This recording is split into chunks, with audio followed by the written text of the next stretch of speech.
मुंबई महापालिकेतल्या विरोधी पक्षनेत्या किशोरी पेडणेकर आणि पश्चिम बंगालच्या माजी मुख्यमंत्री ममता बॅनर्जी या दोघी जणू बहिणी बहिणी आहेत.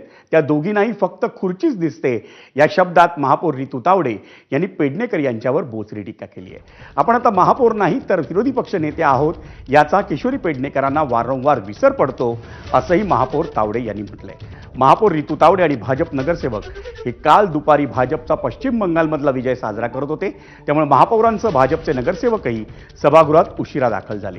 त्या कालावधीत कोरम पूर्ण असल्याचा दावा करत किशोरी पेडणेकरांनी महापौरांच्या खुर्चीत बसून कामकाज सुरू करण्याची भूमिका घेतली होती. त्यामुळे सभागृहात गोंधळाचं वातावरण निर्माण झालं होतं. पण महापौर आणि सत्ताधारी पक्षाचे नगरसेवक सभागृहात दाखल होताच किशोरी पेडणेकर या आपल्या आसनावर परतल्यानं सभागृहातली परिस्थिती निवळली.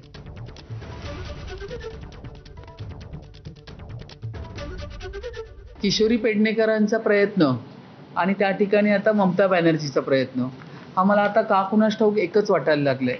मी किशोरी ताईंना अजूनही मला वाटतं त्या मानसिकतेतून आलेल्या नाही की मी आजही विरोधी बाकावरती बसलेली आहे आणि म्हणूनच त्यांना खुर्चीकडे जाण्याची परत लालसा तयार झालेली आहे. पण त्या खुर्चीकडे गेल्यावरती त्या उभ्या राहतात. त्यांना लक्षात येतं की अरे हो, मी आता महापौर नाही विरोधी पक्षनेते आहे, की ते परत येतात.